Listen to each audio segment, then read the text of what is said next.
Hello hi to everyone. ముందుగా welcome to the చిత్రం review zone.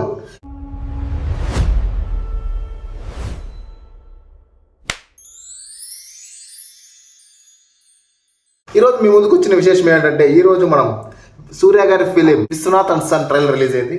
Trailer నాకు ఎలా అనిపించిందో మీతో పంచుకోవడానికి మీ ముందుకు వచ్చాను. ట్రైలర్ చాలా బాగుంది, అంటే ఒక డీసెంట్ ఫిలింలా అనిపించింది. ఈ చిత్రం డైరెక్టర్ మాకు తెలిసిందే, ఎవరు, లక్కీ భాస్కర్ డైరెక్టర్ వెంకీ అట్లూరి గారు.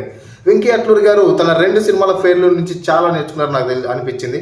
తను రంగ్దే నుంచి మరియు మజ్ను నుంచి చాలా విషయాలు నేర్చుకొని చాలా కరెక్షన్స్ చేస్తూ మంచి మంచి ఫిలిమ్స్, అంటే వన్స్ ద ఫెయిల్యూర్ తర్వాత సార్ తీశాడు, తర్వాత లక్కీ భాస్కర్ తీశాడు. ఈ 2 బ్లాక్ బస్టర్స్. తర్వాత అదే కోవకు కూడా ఈ విశ్వనాథన్ సన్స్ ఫిలిం చెందుతుందని నా ప్రగాఢ నమ్మకం.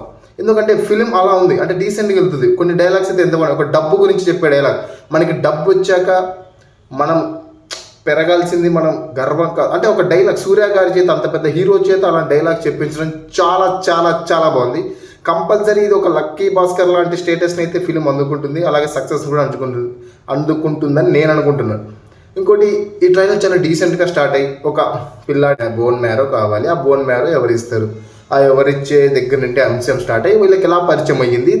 ఒక జెన్జీ కిడ్ అమ్మాయి, ఒక 80s కిడ్, ఒక 40-45 ఏజ్ గ్రూప్ ఉన్నటువంటి ఒక హీరో ఈ జెన్జీ కిడ్ అమ్మాయితో లవ్ ఎలా ట్రావెల్ అవుతుంది.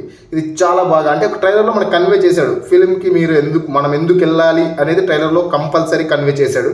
చాలా బాగా అనిపించింది నాకు. మీరు లాస్ట్లో కంపల్సరీ మీ పెదాలపై చిరునవ్వు వస్తుందని నేను అనుకుంటున్నాను. కంపల్సరీ వస్తుంది. ఒకసారి లుక్ వేసేయండి ట్రైలర్ని, అలాగే లుక్ వేసి ఎలా అనిపించిందో కంపల్సరీ నాతో మీ భవానీతో షేర్ చేసుకోండి. Thank you so much. It's my pure opinion. Subscribe and like, comment.